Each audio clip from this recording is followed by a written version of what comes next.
Mateus, capítulo 1, versículo de número 11. Versículo 11 e versículo 12. Mateus, capítulo 1, versículo 11 e 12. Podemos ler? Quantos acharam? Digam amém. Diz assim o texto: Josias gerou a Jeconias e a seus irmãos no tempo do exílio na Babilônia. Depois do exílio na Babilônia, Jeconias gerou a Salatiel e Salatiel a Zorobabel. Você pode se assentar.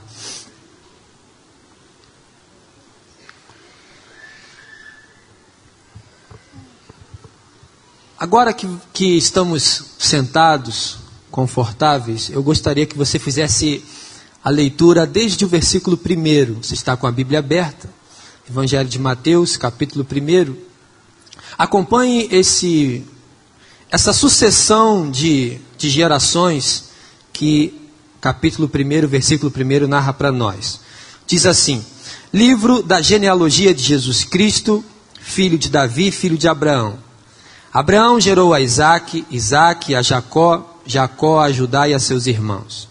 Judá gerou a Tamar, Judá gerou de Tamar a Pérez e a Zera. Pérez gerou a Esrom, Esrom a Arão. Arão gerou a Aminadab, Aminadab a Naasson, Naasson a Salmão. Salmão gerou de Raabe a Boaz. Este de Rute gerou a Obed, Obed a Jessé.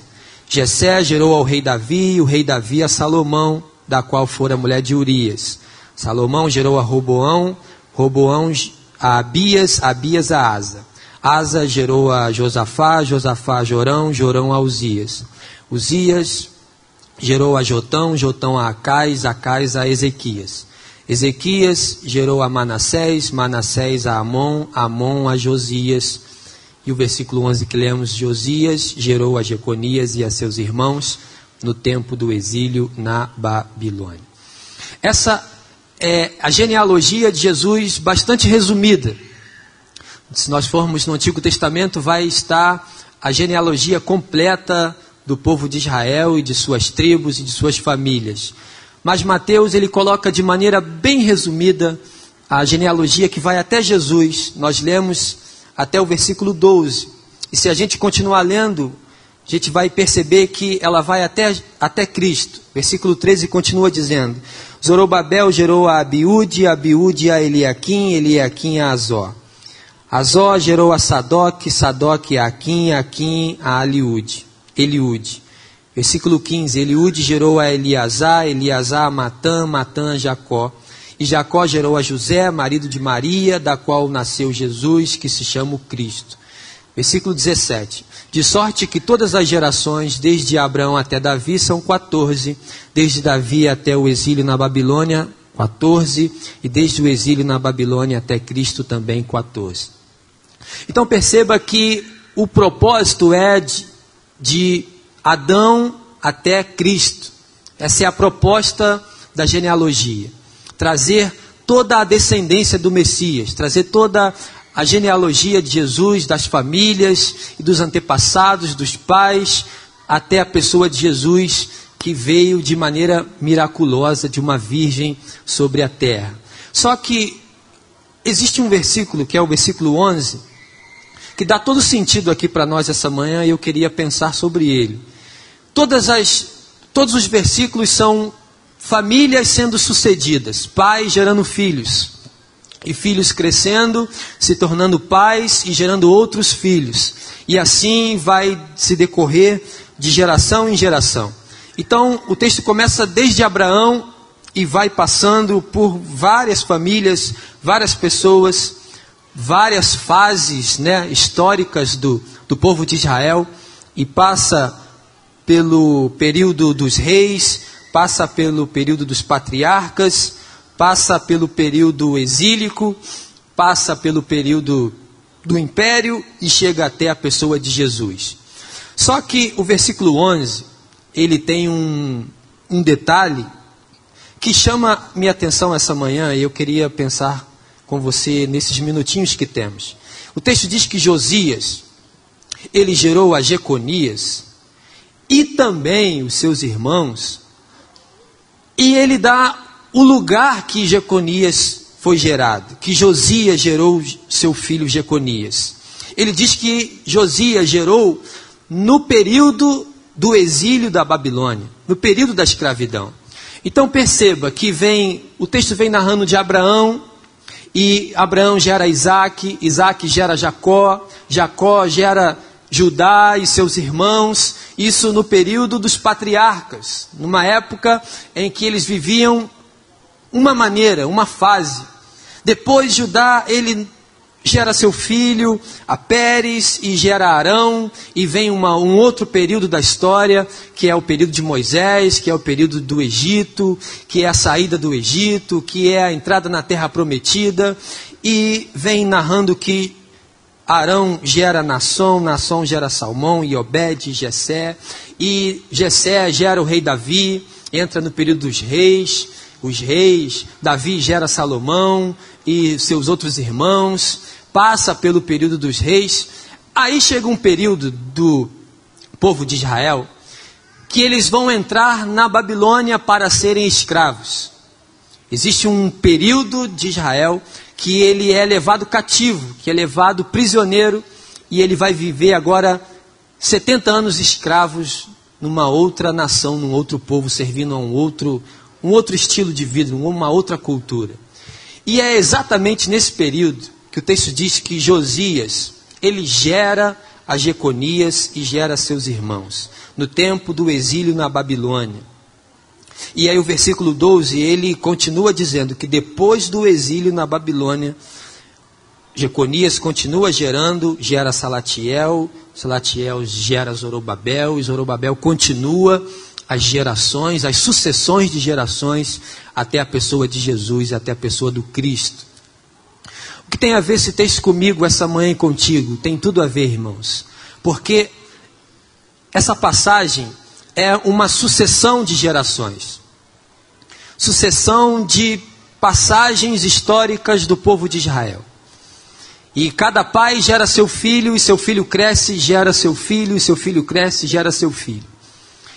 Gerações são sucedidas, famílias são crescidas e são passadas as gerações, e assim gerações sucessivamente. Quando chega no período da escravidão, automaticamente o povo imaginaria que não teria como mais gerar vidas, porque afinal de contas eles estão agora escravos, eles estão submetidos a uma outra cultura, eles estão agora a trabalhos forçados. Como que a pessoa vai pensar em gerar filhos num período de escravidão, num período de aprisionamento? Então, se pensaria talvez que as gerações anteriores foram mais fáceis de ser geradas, porque afinal de contas, um rei gerar um filho é mais fácil, porque o rei está no palácio, o rei ele tem riquezas, o rei ele tem servos, empregados. Um patriarca gerar um filho talvez seria mais fácil, porque ele tem fazendas, ele tem animais, ele tem renda, ele tem plantações. Então, gerações são passadas adiante e cada pai gera um filho. E nessa cultura aqui, gerar filhos é sinônimo de bênção. É o sinônimo da bênção de Deus derramada sobre a família. Uma mulher, um pai que não tem filhos, nesse período é tido como uma pessoa não tão abençoada, não tão querida por Deus. Então, quando a pessoa, o casal, a família tem a bênção de Deus, a oportunidade de trazer uma vida à terra, um ser à terra, um filho a esse mundo, é considerada a bênção de Deus completa naquela família. Então imagina agora Israel chegando no período do cativeiro, tendo que ser levado para viver num outro povo, numa outra cultura, viver à base de escravidão, viver à base de trabalho forçado, como uma família, como um casal, como uma pessoa vai pensar, vai ter o trabalho agora, a tranquilidade de gerar uma vida, de gerar um outro ser.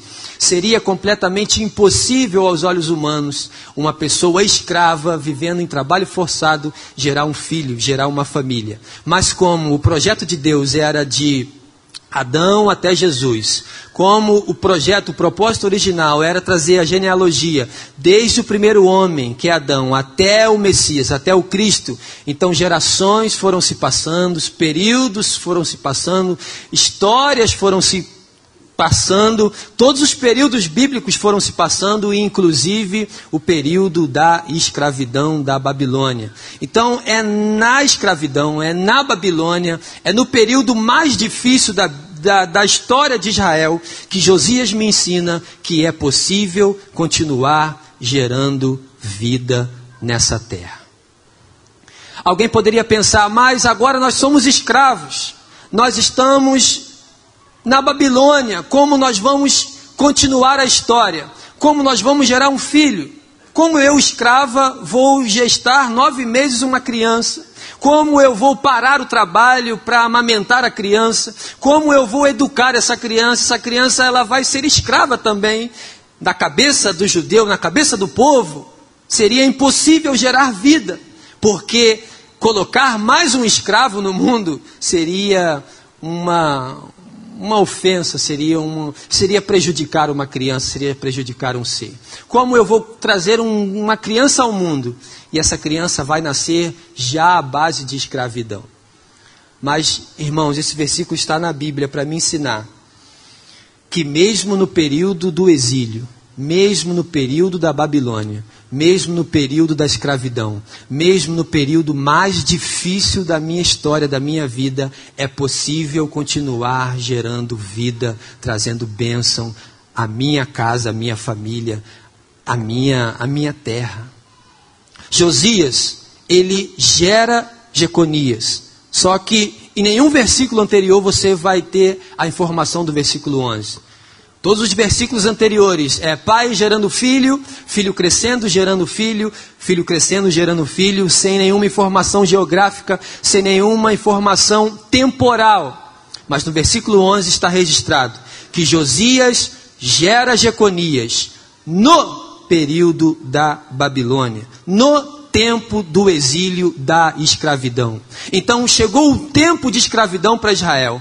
Chegou um período difícil na história do povo de Deus. Chegou um momento em que o povo de Deus viveu o seu momento mais duro de viver subjugado de outra nação. Mas mesmo nesse período, Jeconias ensinou para o povo de Deus e me ensina hoje que podem chegar períodos de escassez na minha vida, pode chegar períodos de exílios babilônicos na minha história, pode a minha história passar por períodos difíceis, mas esses períodos difíceis não vão impedir a bênção de Deus de chegar na minha casa, na minha família. Jeconias é gerado. Josias gera seu filho no tempo do exílio da Babilônia. E outra informação é que ele gera o seu filho. Josias gerou a Jeconias e a seus irmãos. Os versículos anteriores é 1 para 1. A proporção é um pai gerando um filho crescendo e gerando outro filho, um filho crescendo e gerando outro filho. No período da Babilônia, em que todo mundo poderia pensar, não, agora não vamos mais gerar ninguém, somos escravos, somos subjugados, não dá para procriar o povo, não dá para trazer a bênção de um filho. Como nós vamos gerar filhos na escravidão? Não, Josias gera um filho, gera 2 filhos, gera 3 filhos. Josias gera um filho e seus irmãos. Isso está no versículo 11 para me ensinar que o período da Babilônia pode chegar, pode, mas ele não impede a bênção de Deus na minha vida. E nesse período é onde a bênção de Deus ela se materializa em potencial na minha vida. Josias gera Jeconias e a seus irmãos. Ele não fica apenas em um. Ele gera 1, gera 2, se está e seus irmãos, no mínimo ele gerou 3 filhos, Jeconias e seus 2 ou mais irmãos. Então você pode pensar, não, mas o país está em crise, mas a nação, ela entrou agora num período de escassez. A nação, ela agora está vivendo um momento difícil, ela está vivendo um momento que nunca foi vivido antes. Sim, é verdade. Não vamos fugir disso. Não vamos fingir que nada está acontecendo. A nação está em crise? Está. O Brasil está vivendo dificuldade? Está. A economia está vivendo um período difícil? Está. A rede imobiliária está vivendo um período difícil? Está. Está tudo em crise.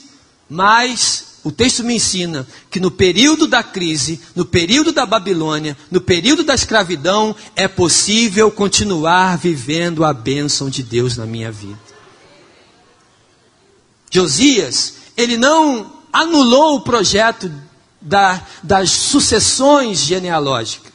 Josias e todo o povo que estava cativo, eles não pensaram assim: vamos agora abortar a missão e ninguém mais gera filho nessa terra, porque somos escravos e não vamos mais sair daqui. Vamos viver agora à base de escravidão. Não, é no período da escravidão, é no período da Babilônia, é no período do exílio que eu vou gerar filhos. E eu não vou gerar só um não, vou gerar 2, 3, 4, 5, 10, 20, 30. Querido, nessa manhã, como profeta de Deus, eu quero dizer para você que o país pode estar em crise, mas o céu, ele não está. Coloca para mim o tema, Jaque, por favor. Diga assim comigo, o céu, diga o céu. Você pode fazer melhor, diga o céu não está em crise. O céu não está em crise, meu irmão. O país pode estar. O país pode estar. A economia pode estar. Alguém pode pensar em comprar agora um imóvel? Pode ficar, o meu sonho de comprar imóvel, eu vou ter que adiar, porque agora a Caixa Econômica só financia 50%. Está em crise? Está. Está tendo uma onda de desemprego e eu estou com medo de o meu nome estar na lista lá e eu vou ficar desempregado. Pode acontecer? Pode. E agora o sonho de ter mais um filho, eu vou ter que adiar, porque agora está tudo mais difícil, está tudo mais caro, e crise econômica, crise política, escândalo político, e agora o que vai ser do Brasil, o que vai ser da nação? Meu irmão, eu não quero saber, o Brasil pode estar em crise, mas o meu Deus não está. A minha nação pode estar passando por um período difícil, mas o meu Deus continua sentado no trono, regendo a minha e a tua vida. E Deus, para me abençoar e te abençoar, Ele independe do estado da economia da nossa nação. Para Deus abrir uma porta para você, independe se a tua nação está bem ou não. Para Deus te abençoar com o seu sonho que você orou aqui de manhã, independe se a economia do país está boa ou não. Deus, Ele não vive em crise. No tempo do exílio na Babilônia, onde todo mundo poderia pensar, agora acabou. Somos escravos, não vamos continuar essa genealogia até o Messias, não tem como. Tem sim. Josias gerou a Jeconias e a seus irmãos no tempo do exílio da Babilônia. Então, se chegou o tempo do exílio nacional, pode ter chegado, mas o meu Deus continua fiel. E eu vou continuar gerando vida no período do exílio da Babilônia.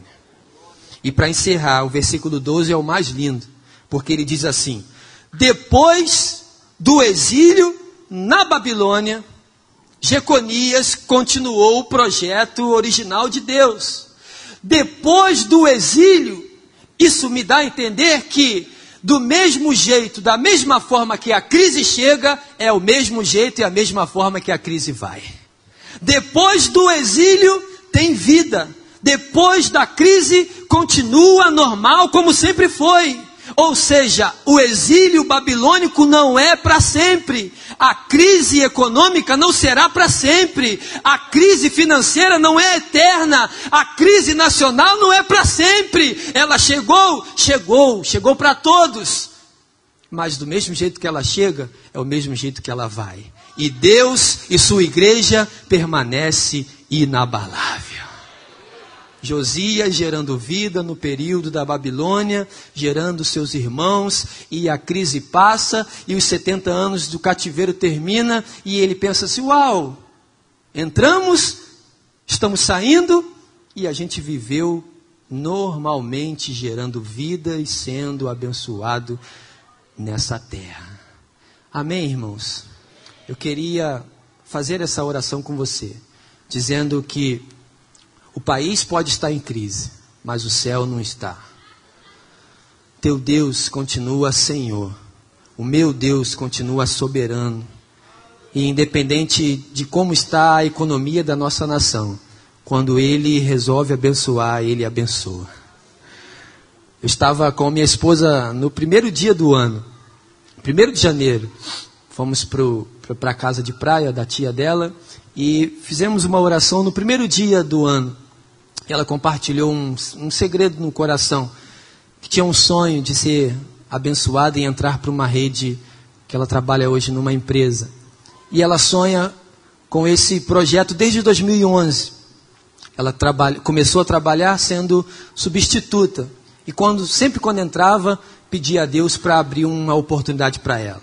2011 passou, 2012 passou, 2013 passou, 2014 passou, e ela com esse sonho, com esse projeto. Aí no final de 2014 começaram-se as especulações de que o Brasil passaria por uma crise, de que o Brasil viveria o ano mais difícil, e quando terminou as eleições, aí vieram à tona dizendo que o Brasil agora vai viver uma crise profunda. E o ano virou e começaram as notícias, os escândalos, os aumentos, as demissões, as cassações. E aí ela compartilhou, então a gente vai ter que adiar esse projeto, porque agora 2015 vai ser um ano difícil, e talvez vamos pensar em 2016, 2017, quem sabe Deus abre essa oportunidade. E é exatamente no ano de 2015, há mais ou menos um mês atrás, ela recebe uma ligação dizendo que ela agora faz parte dessa empresa, faz parte do corpo funcional dessa empresa. Por quê? Porque independe de como está o Brasil, a nação, o país, o mundo, no exílio da Babilônia, no período da crise, é possível continuar gerando vida e sendo abençoado. Amém ou não amém, irmãos? Curve sua cabeça, vamos orar. Pai, bendito seja o teu nome, nós te agradecemos por essa manhã. Te oramos, Pai, e estamos esperando a tua resposta. Faltam 15 minutos para terminar amanhã, e o Senhor é fiel para nos atender, Pai. Senhor, ouvimos a tua voz que diz que mesmo no período de maior crise da nação de Israel, uma família, um homem, continuou gerando vida, sendo abençoado.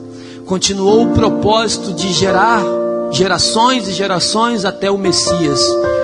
A Babilônia, ela não interrompeu o projeto original teu para o povo de Israel. O período de cativeiro foi incapaz de interromper o ciclo que o Senhor tinha na vida do teu povo. E assim é conosco, Pai. Independente de como está a nossa nação, independente de como está o Brasil, independente de como está a economia mundial, o dólar, independente de como estão as multinacionais, independente de, Senhor, de quantos escândalos ainda virão, Senhor, a tua igreja permanece de pé, a tua igreja permanece vitoriosa, a tua igreja permanece inabalável, porque o país, a nação, o mundo pode estar em crise, mas o céu não está. Tu não está em crise. O Senhor nunca entra em crise, porque tu és um Deus poderoso, vivo e fiel para nos abençoar, apesar do exílio babilônico, apesar da escravidão econômica, apesar da escravidão financeira, da escravidão, Senhor, das demissões, apesar de como está a realidade, o quadro do nosso país. Senhor, a tua palavra me ensina hoje que é possível continuar gerando vida e sendo abençoado no período da escravidão. Então nos abençoa, Senhor. Faz-nos capazes, faz-nos fecundos, faz-nos prósperos, abençoados e abençoadores. Que a vida, ela não pare por causa do exílio, que os sonhos não sejam interrompidos por causa do do exílio. Que os projetos não sejam engavetados por causa da escravidão, não, Senhor, mas que os sonhos, os ideais, os projetos da tua igreja, eles sejam e continuam sendo realizados para a honra e glória do teu nome. Nós assim te pedimos e agradecemos em nome de Jesus. Amém, Senhor. Amém. Jesus. Amém, Senhor. Amém. Jesus. Amém, Senhor.